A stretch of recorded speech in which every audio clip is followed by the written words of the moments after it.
So, like, That's the right. Did you ever see the thing of like, you know how they do like the hello, intro? everybody.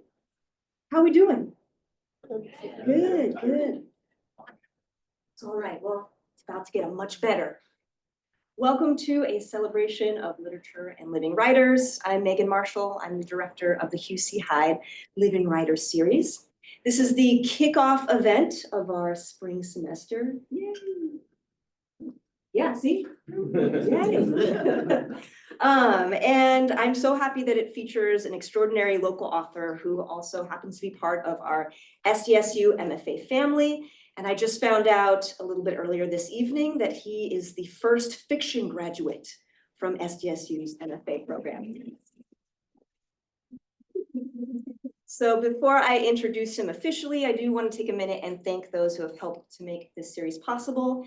And that includes all of our friends here at Love Library, my fabulous co-host, Michael Tumlin, also Danny McGahall, Laurel Bliss, and Rebecca Williamson.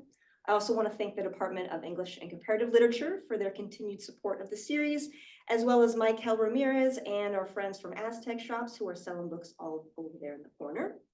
And speaking of books, I wanted to let you know that we have some free books in the back available for students. Honor code, all right, you don't have to show your IDs. And then anybody else, $10, right? That's a steal. They make wonderful gifts for springtime, right? We're almost there. And lastly, I'm humbled to acknowledge the space that we are privileged to share this evening. For millennia, the Kumeyaay people have been a part of this land. This land has nourished, healed, protected, and embraced them for many generations. And as members of the San Diego State University community, we acknowledge and celebrate this legacy. And just a final reminder, if you haven't done so, please silence your cell phone and know that the event is being recorded, but don't worry, all we see is this right here. So none of y'all are going to be YouTube stars tonight, with the exception of our amazing author, who I am excited to introduce.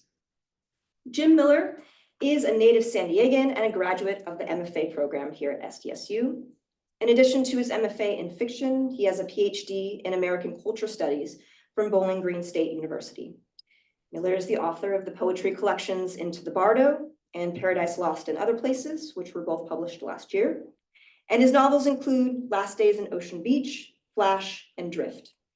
He is also co-author of A History of San Diego, Under the Perfect Sun, The San Diego Tourists Never See, with Mike Davis and Kelly Mayhew, and a cultural studies book on working class sports fandom, Better Terrain in Hell, Inside the Raiders Fan Empire.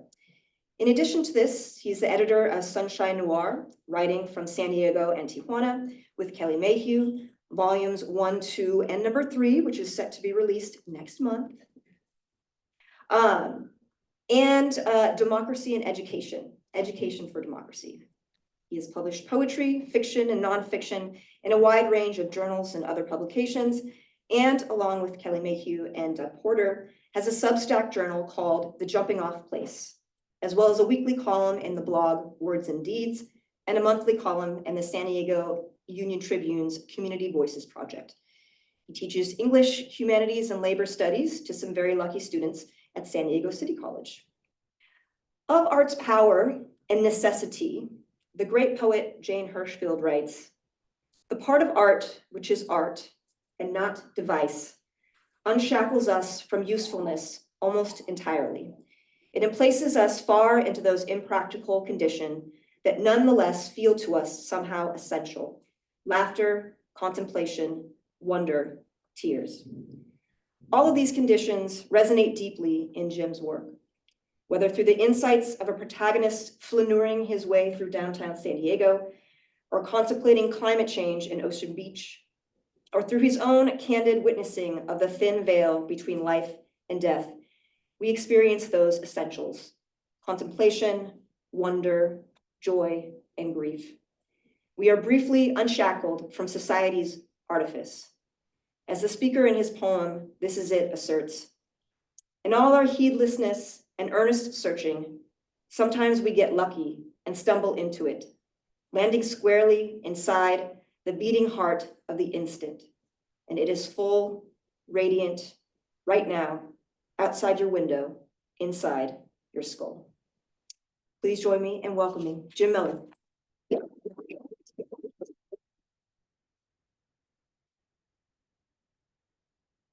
Hi, everybody. Good evening. And after I was introduced as the first fiction graduate of the MFA at San Diego State, I'm going to read mostly poetry. So no offense to my early stuff. I will close by reading a little bit. And those of you guys who are in the class, I know you got drift. And I will talk a little bit about that, maybe read a little bit more, there as well, and talk about writing, fiction too. But just to give, I can talk more a little bit more in the end, but just to put a little bit of context, I'm going to read mostly from the first two books, and these were written about 1.5 years ago. I was hit with a sudden autoimmune liver failure, and came within probably like 6 hours of dying. So just to give you a sort of sense of, like, I was traveling in Hawaii and Maui, and all of a sudden turned yellow, swole up, had to get a friend of mine who just happened to be a liver specialist, call in some drugs to get me back on the plane, and went straight to an ER, and then by July 20th, I was, laying in a hospital bed, literally watching as the liver came in on a helicopter, landing on the hotel room. So really, this book, Into the Bardo, is kind of written partially during those times as kind of a document. So in many ways, the poems are pretty raw, and I did I'd be lying if I say I didn't edit them, and there was a little bit of polishing, but tried to kind of keep the authentic feeling of the moment, in those works. And then this one, is kind of a collection of both, poems I wrote largely in Hawaii, a couple of them, the last time that I was there, just before, I got ill, and then a middle section of more contemporary stuff, and a final section of stuff that goes back to kind of my early days here at San Diego State, writing. So in some ways, it's kind of like my life's work in poetry. And really, I kind of did those during a recuperation where I wasn't really sure if I'd actually lived to see the books being published. Right, so it's kind of a particular moment, in time when you're writing that, and it's just the writing is just the thing itself. Right, that's really kind of what mattered. I didn't have any sense of, I'm going to sell a lot of books, or I'm going to get any kind of reception. And really, to be honest, after all of that, I don't really care that much about it. I'm happy to be here sharing, and talking about writing with students, right? To me, really, the time I have is a gift. The books are a gift. Life is a gift. So even in these grim times, so with that, I wanted to just give you a little flavor of this. Read a couple poems from Into the Bardo. This first one, I wrote a couple, right, kind of when I was diagnosed, waiting to, get out. And that's what this first one is. The imperfect now. Trembling in paradise, I sit in a chair in the shade, looking out the window at the expanse of green grass rolling toward the silver road of the sun, glittering on the deep blue ocean. There is nothing left anymore. No dreams of a brighter future, no roads yet to be taken, just this imperfect now, the cool breeze on my face, a catamaran in the distance with its white sails pushing on against the rising waves. The palm trees are blowing to the wind, and the sound of ceaseless surf is operatic. My body aches in 1,000 places, and the nausea is raging within, but my eyes still take delight in the tender glimpses of the radiant world. A turtle's head pops up and gasps for air, and the silhouette of a frozen lava flow is framed by the boundless sea. I should drown myself in this pain and longing and be reborn, diffuse, surging and flowing from matter to emptiness, part of the nothing that is inside the bellowing clouds that aimlessly roam the sky and make the poetry of the day's last light sing before it dies gently in the darkness, like the first words of a prayer. And this next one is about the, having the operation, right, just on the line between life and death. And the Bardo is actually, and this has a, epigram after Pema Chodron, the kind of Buddhist nun and writer. And it's the Bardo in sort of Buddhist terms is like, best way to describe it for people who aren't familiar with Buddhist philosophy, it's like the liminal zone between life and death, right? That space right there on the razor's edge between life and death, and I should say that it wasn't just that one time, really. I kind of had 5 near-death experiences. One, getting across on the plane, the second one, the surgery, and then I had a toxic reaction to the medication that they gave me that induced psychosis and like you've ever seen the homeless guy walking down the street talking to no one who's there, that was me, right? Aphasia, where you utterly vanish, all capped off a few months later by having, waking up and having just sitting in my chair watching television, coughing, and then there's a bunch of blood and having to have some procedures on my lungs, right? So it was a kind of, several month period of this. So very much kind of for a long time, kind of living, not knowing, what's next, really if I'm going to wake up or not in many cases, right? So this is called Into the Bardo. During the dawning hours, I struggled to sleep, failing to catch even a stray minute of peace. Throughout it all, my nurse, Jeff, said to me in his calm, steady voice, "Go with the river. You can't fight the river. Go with the river." He repeated it over and over like a mantra, and his words stayed with me throughout the night, into the early morning, and onward to this day. Before they came to take me to surgery, I said to my son, "If I don't make it, remember to look at your hand and I'll be there always."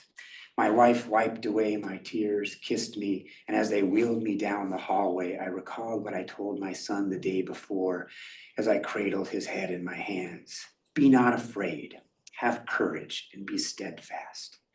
But in my gut, I was sure I would die.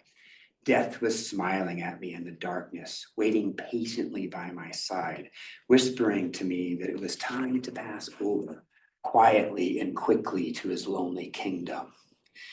"It will be a delicate and difficult procedure," I heard the surgeon say in the operating room, thinking I had already gone under. So I lay there on a razor's edge. Now I knew I had no time to waste. Not one moment more. My body had been screaming this for months, and now the doctors knew it too, as they spoke in a semi-whisper. "Let's start the procedure." As the anesthesia took hold, I occupied a space between life and death, tiptoeing along the border, trying to impose a semblance of order on my inner chaos. I held tightly to the discipline of just breathing in and out, deeply and slowly, and letting whatever came to be sit there as it was. Suddenly, I reached a strange state of grace and went blank. My last thought before the 6-hour caesura was of teaching Hemingway's A Clean, Well-Lighted Place in a classroom with a view of a distant tree shedding a few reluctant autumn leaves in the soft breeze. And then deep nothingness, suspended from time. Still lying on my back, I came to consciousness, furtively, eyes closed, silently repeating to myself a line from Pema Chodron, "How we live is how we die," which I seamlessly replaced with the memory of my nurse slowly guiding me forward. "Don't fight the river, go with it. You can't fight the river. Let it flow through you. Amen." And that operation, by the way, was 6 hours. You actually sort of die in the middle of it. You stop, right? So there's this thing, and it's interesting, like when I had the neurological issues, I remember saying to my doctor that, then it's like, I remember this and I remember that, I remember this. And she's like, wow, people usually just pass out. So it was this weird, I was kind of had this like part of myself watching as a lot of this was happening, which he said isn't completely, it's not like, it's not, that it never happens, but it's very rare, right? Just like the fact that, what was the percentage, Kelly? My wife sitting back there, people what percentage of people die from what I got? 85%, right? So it's always, yeah, so about 85% of people, die. So I'm lucky, right? And like 5% of people get the weird toxic reaction I have. So I should like head to Vegas, and hit something. I'll hit the big one, right? And I guess it's gotta be, these long odds have to be good for something, right? Rather than suffering. And you did head to Vegas. Yeah, and it didn't work, yeah. So this is one of the last ones. I actually wrote this in a hospital bed during that last sort of incident, where I had the blood in my lungs, the kind of last dodge with death, which was about just about a year and 2 months ago. It's called This One Small Life. If one day the blood I spit in the sink turns out to mean that I'm dying, what will this one small life, this stream of continuous moments that are me amount to? As much as we try to trap ourselves into a snapshot in time, we cannot be measured or defined by grief, joy, anger, boredom, or any of the myriad moods that flow through us. I am not my dying or becoming, not agony, ecstasy, dignity, despair, desire, pride, envy, humility, nor am I triumphant, transcendent, or absurd, just all of these things running together in the flux. I am made of memories of running through orange groves, open fields, rocky hillsides, green forests, and sandy beaches of my childhood. I am the ball fields, basketball courts, gridirons, grass, dirt, sweat, bloody fights of early contest, the sound of the baseball in the glove and off the bat, the feeling of hitting and being hit, the easy grace and quick movement of my youthful body, the sound of sneakers squeaking on the court, the basketball leaving my hands as I leap through the air.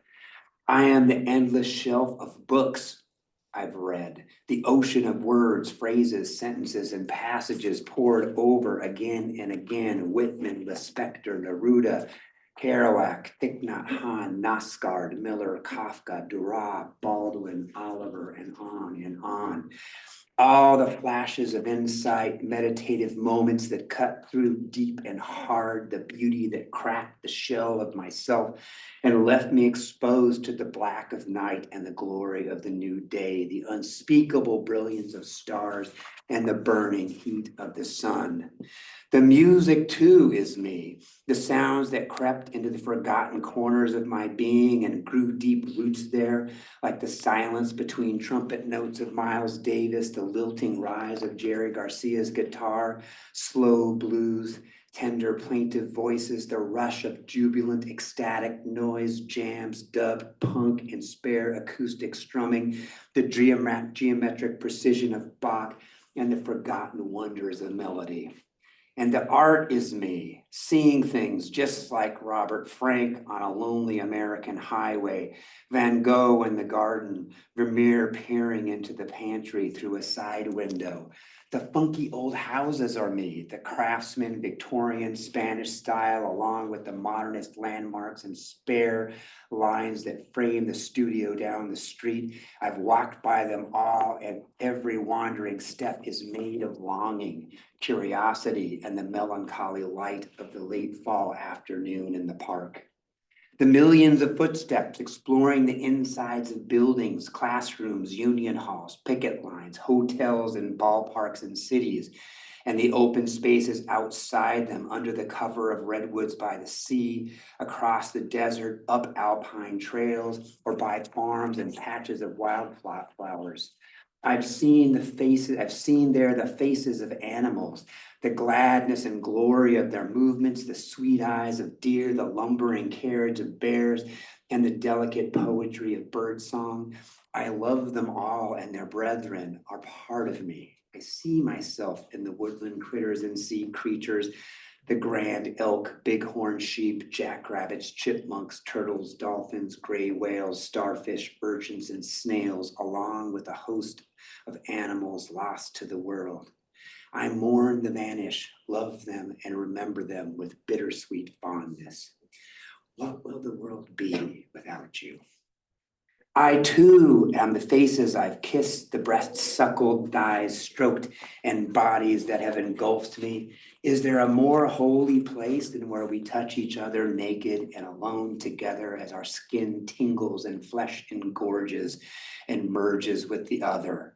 I am those intimate caresses as well as bear hugs, pats on the back, hands on shoulders, and the wonderfully terrifying moments when our eyes lock into each other and share everything and more without words. I am you, sisters and brothers, and you are me, groping from minute to minute, second by second, newborn child, adolescent, young adult, middle-aged, old, and dying. I am mother, father, child, parent, grandparent, and all those who came before and will come after are me. Right now, staring at the blood in the sink and knowing it is our time, but not wanting it to be, yearning for just one more perfect fall morning when there is dawn in me, one more gentle twilight sky as I sit on the porch and lose myself in the deep glowing red between the branches and the grand old pine tree as cars roll by, honking, ambulances screaming, and the wings of birds fluttering above me like a miracle as profound as any other day we have, for as long as we are still breathing and deeply adoring the air that bathes this precious, horrifying, grace-filled world we share. My blood, your blood, everyone's blood flows together and apart in unison, feeding the life we witness and hold tenderly. For how long, we don't know. I just know that at this very instant has always been and will always be so full and glowing with love that it blinds us to see. So those are three from this one. Let's see, how do I do? When do I have to tell Megan? Eight. So these next couple, so that story of having the operation, I had this strange thing. We had a place, a family place in Maui that we've had for about 20 years, right? So it's a place we go to in June every year after I'm done teaching, and of course, this time after this happened, in a certain sense, it's kind of like the meteor hits your life and everything's burning down around you as you speak sort of existentially. And then as I'm back after the hospital recovering, when I'm turning on the news, what do I see but Maui burning and people jumping into the shore? So this kind of sense of the apocalyptic sort of occupied every second, right? Kind of a not nice coincidence that happened was that kind of catastrophic fire, in Maui. And interestingly, just unrelated to this poem, my best friend who happened to be a liver specialist who called in the medicine that saved my life in Maui is a liver specialist in Los Angeles whose house burned down in Palisades. He was thinking, what are the kind of weird, cosmic coincidences, are surreal, right? So there's two poems here, same place, at the Pioneer Inn, Lahaina, Maui. Before falling asleep, I gaze at the cheap painting of the Pioneer Inn on the wall of my room there, a rendering of the old hotel from just offshore, perhaps from the deck of a small craft docked in the harbor. Moonlight glitters on the water and the cabins of the boat tied up by the shore are aglow from within as the inn itself, its rustic bar, is in the forefront with the side of the building adorned with elegant white lanais bounded by palms. Across the street, the huge banyan tree looms over the park, and the mountains in the distance are crowned by scattered white clouds illuminated by a waxing moon bathed in blue light. The scene is a window into a dream. The morning after, I sat on the lanai and thought of Mark Twain's visit here, when this aspiring young artist marveled at the beauty of the island and satirized the American missionaries who could never really see it, hunkered down in their spare white churches, set on bringing tales of hell to paradise. Of his time on Maui, Twain wrote that he went to stay a week and remain 5, wistfully noting how he never spent so pleasant a month before or bade any place goodbye so regretfully. With no cares for business or human toil or sorrow or weariness, he dove into the heart of the gorgeous now. Even early on this summer morning, the crowd is building, swarming the streets. I turn and look in the other direction at the vast, deep blue Pacific, vivid and endangered, at risk of being exploited and loved to death by those that Twain called the damned human race.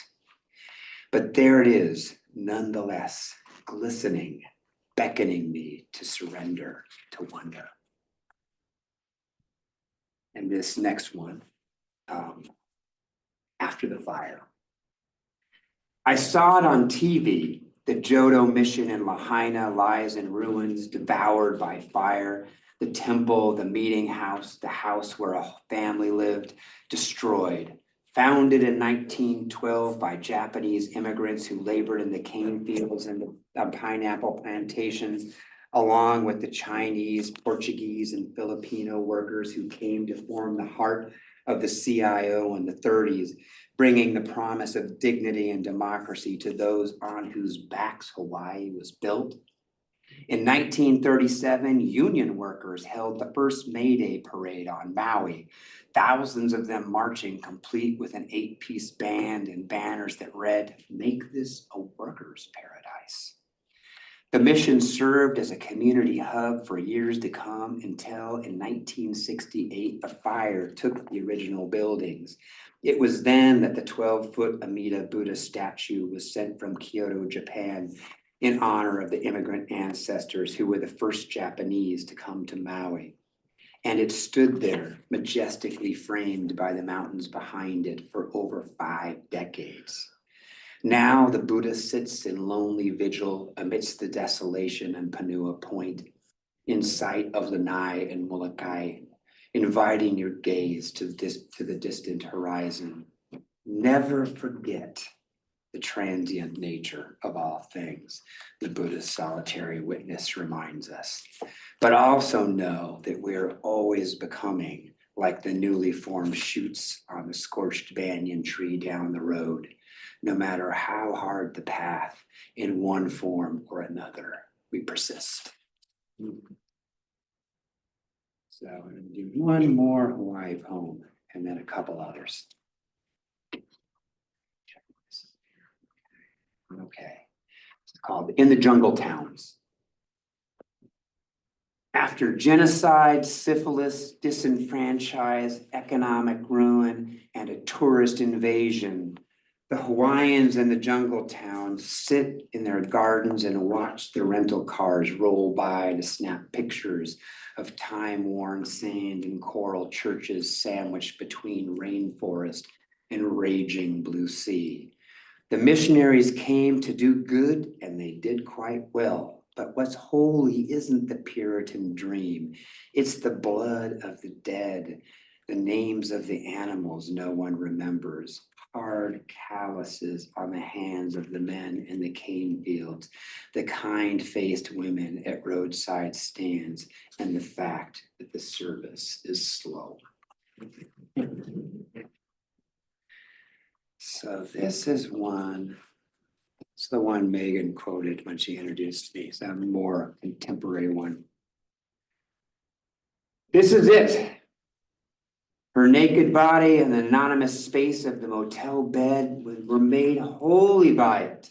That one true second when the bottle of whiskey was like the blood of Christ and the bright afternoon sun burst through the curtains, in the blinding moment of just by being alive, there is no other time than this.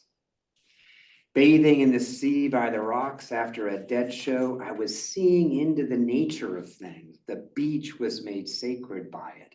So too the waves and my body dissolving into each other as the sky and time became a miraculous atomic soup. This is it.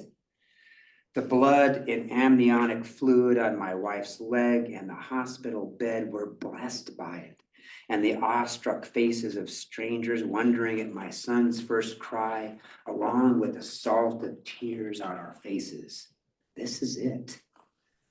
Seeing the last troubled breath of the dying, bleeding the dense texture of joy, nursing deep silence, finding the space where words come into being, and there is nothing but the thing itself, the precious gap in time between longing and action. In all of our heedlessness and earnest searching, sometimes we get lucky and stumble into it, landing squarely inside the beating heart of the instance. And it is full, radiant, right now, outside your window, inside your skull. Now here, I'll read a couple old ones. And then maybe a little bit, just about enough time. So when I was in the MFA, speaking of gambling, I still remember I was in the Highlight Palace sports book, and I didn't have enough money for rent. So I took the last couple $100 that I had and stuck it on a 3-team parlay and won the first 2 games. And I'm waiting for the last one to come through. And if I won, I could pay my rent. So I won, it was great. There's another story with lots of profanity in it that I won't tell, but then I decided I needed to get a job to kind of make my way through the summer until my next student loan check came through. And so I worked as a doorman in this bar in a pre-gentrified gas lamp, right? So like when I used to stand out, like what now is like a $300 a night hotel was a parking lot that was a crack market open air. There was a shut down hotel across the street where I saw somebody who was stabbed die. It was a serious business, the old gas lamp, right? So when people talk about, oh geez, San Diego's really gone downhill, I'm like, well, so these next couple poems are about people I met there and things I saw there. Remembrance of things past. I thought he was dead, but I saw him at the corner of 11th and Broadway by the closed down pool hall over the Limerick Room. He walked out of the bar and past my car as I waited on a red light, his gaunt Creole face under a weathered ball cap, sweat beading on his forehead before streaming down high cheekbones in July heat. He was thinner now, wiry but moving with a steady grace, light-footed, almost ghostly. I watched him walk down the street toward Market and remembered 7 years ago as if it was still happening. The way he put down his beer before heading to the door, smiled vaguely with longing in his eyes, and told me every day feels like the end of the world. So this one, let's see, I'm gonna try.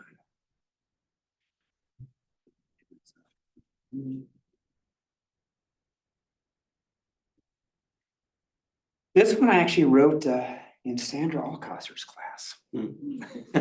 Got published, a couple of these later ones, the acknowledgements are at the end of the book, but some of these got published and a couple of the Hawaii ones, before they published in this book too. It's about my father. Work.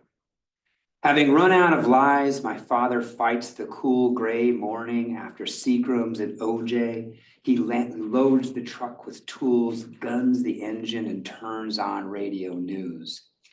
Today, we will work in old houses, patch holes in walls, mend fences, retile floors. When the owners come, he'll talk shit, jack the price. Father, if I could, I'd take the sneer off the face of the world. Bring back the lush green fields of your childhood. Make the work simple and good. Now there is only driving, every day harder, a little less well. We do not speak, his hands covered with tiny scars. He steers the truck, stares blankly at the road. This last poem, I should have just enough time. See, teaching a long time helps you to measure time. This is a poem, for those of you guys who are reading Drift in the class. I know not everybody's in the class, but for those of you guys who are, this is the poem that the protagonist is working on, right, in that novel. So it got published actually first in pieces in Drift, and then later I was able to publish the full, poem, here in this book. It's called This Much I Know About Desire, the last poem in the book. Before I die, I just want the life of a minor league ball player riding the bus to forgotten small towns, feeling the bat handle, taking the count pitch by pitch. The Zen Buddhist monk rising in darkness to sit in full lotus, do daily chores and sound the big bell at the first light of dawn. The jazz man playing in hole-in-the-wall clubs for too little money, smoking in alleyways, losing himself in the sudden sweetness of moments made new by old tunes. The nameless man in a bar by a rooming house, having a morning beer before dreaming and drifting alone through the streets of the unexplored city. The underdog candidate in a race for Congress, reading the faces, feeling the pulse of the crowd as she stands up to speak, painting a picture of a populous century where people, not profits, are the measure of justice. The cook in a Mexican restaurant where families swear by her thick corn tortillas, mole poblano, and salsa made fresh every day. The farmer who still owns his land and works it with passion and love for the soil, cursing the banks as he chats by the fence with his neighbor. The red sky blazing beyond, the shadow of oaks in the distance. The woman who never got married but loved many men with her heart and her soul and thinks of them fondly as she writes her last novel in a house by the ocean. The grandfather of many children who hugs them and tells them of the old strikes in the 30s where they shut down the factories and sang songs in the house of their misery. The exiled traveler in a room in Oaxaca, not reading the news of American nonsense, but waiting for the Day of the Dead.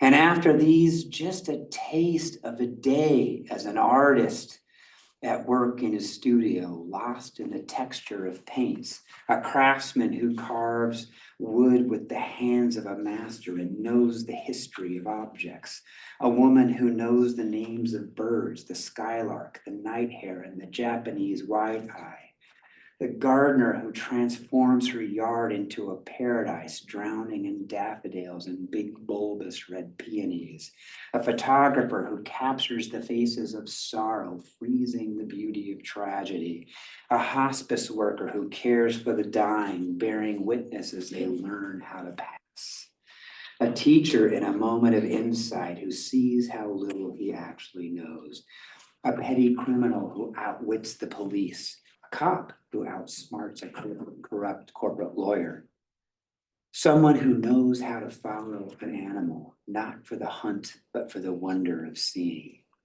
And although it's a lot to ask, perhaps just an hour of setting anchor, smelling the sea air, waiting for the first fish to bite, driving through the desert as the sun fades to evening, feeling alone in the world.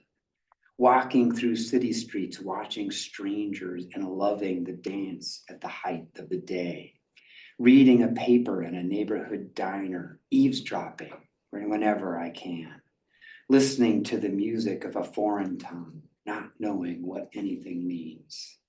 Losing myself in a junk shop, sifting through placemats, old magazines, before finding a diary by a sad little girl who must have been dead now for 25 years. watching basketball in a dank city gym, smelling the sweat, hearing the squeaking shoes on the hardwood, the bounce of the ball on the time-worn floor. Riding a freight train on the way to Montana, drinking tequila with a menacing stranger, speaking of places to hide. Climbing the ruins at the foot of the mountain, nursing the mystery of stones, gazing in silence at the altar of skulls in a medieval church in Prague, making love in a strange room so long and intensely that it feels like a trading of souls. And then maybe a minute more to ponder the nature of non-being, to remember vision through the eyes of a child, to hear deeply into music, then sound, to feel the rough edges of things, to give in to anger and yield to forgiveness, to see myself through the eyes of a stranger, to just be, to pray without praying, to dream a whole life in a minute, to awaken to the rebirth of desire, and finally, just a second more of diving deeply into the texture of things, air, water, fire, objects made and worn by hands, of holding myself on the edge of abandon, of swimming in the center of delight, of the spark of passion in beautiful eyes, of the warm touch of skin, lips, nipples, stomachs, thighs, of a slant of ethereal light, of the smell and the taste of the first bite of apple, of seeing the crowd as a family of being, feeling connected to the bodies and minds of a myriad of strangers, of sudden and welcome revelation, of finding myself by losing myself, of looking long out my window at the skyline at night, wondering and yearning for what I don't know, of all these lives, days, hours, moments, and more I desire and adore. So that's that one. And just enough time. And this novel, for folks who aren't in the class and haven't looked at it, is my first novel about 20 years ago. They just released a paperback version that they have back there.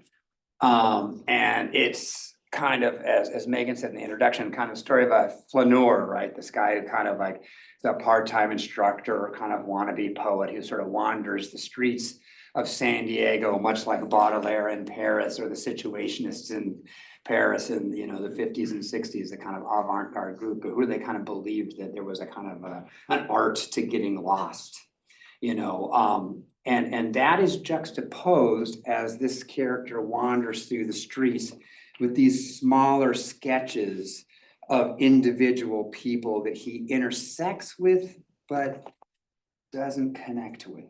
So this one is from my neighbors on the street.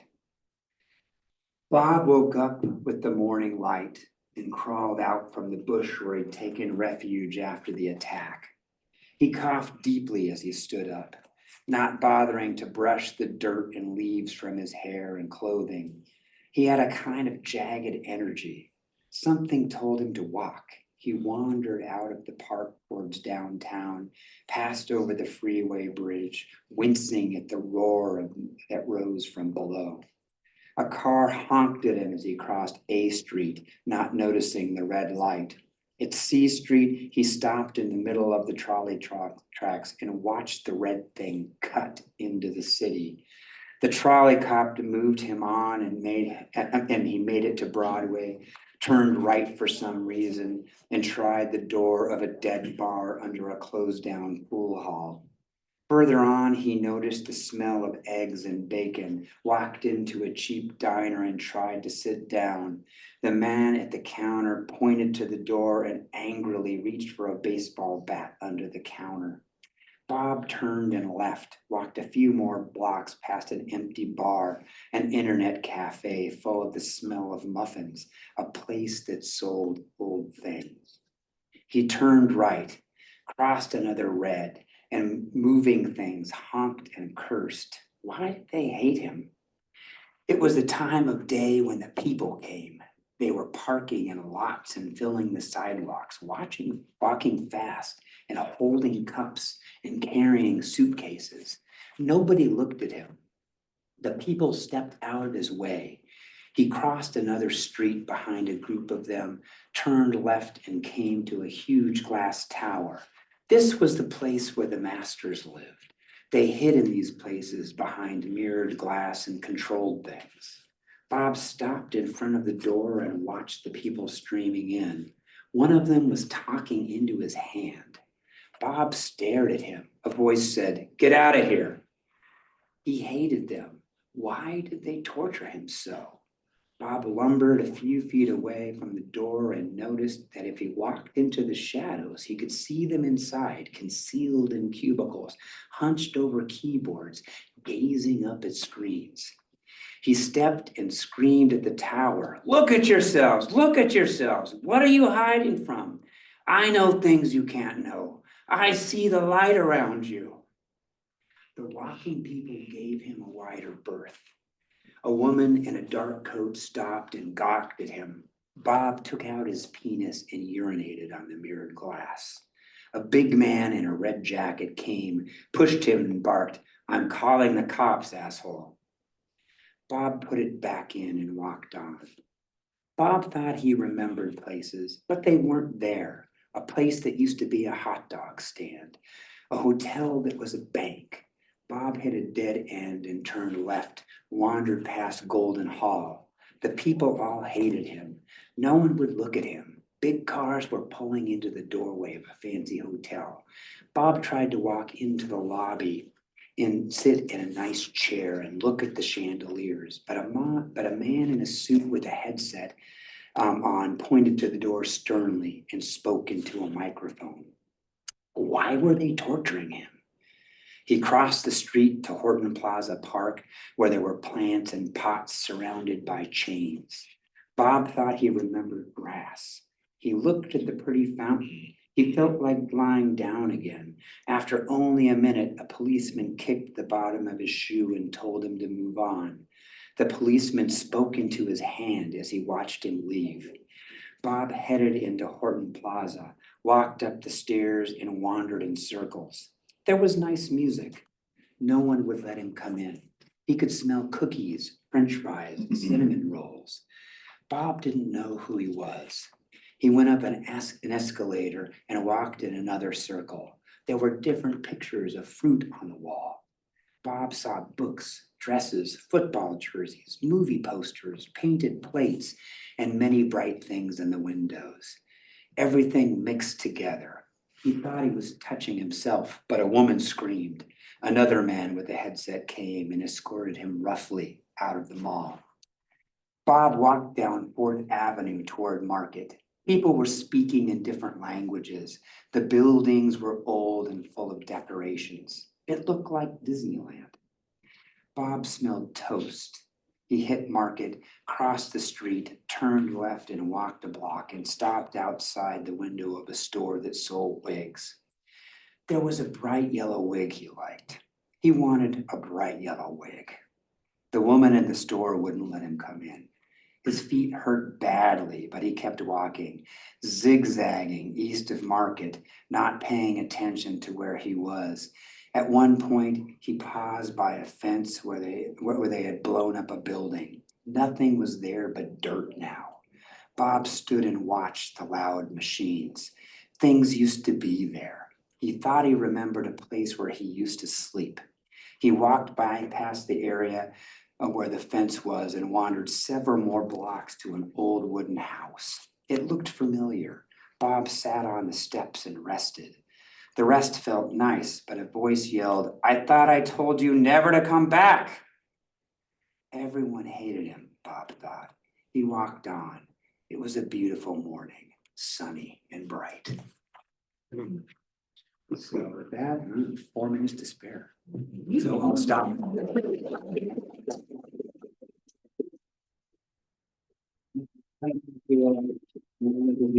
Questions or save that for the class too. Okay, great. Well, thank you all for coming. Thanks for listening. Hopefully it was entertaining, interesting.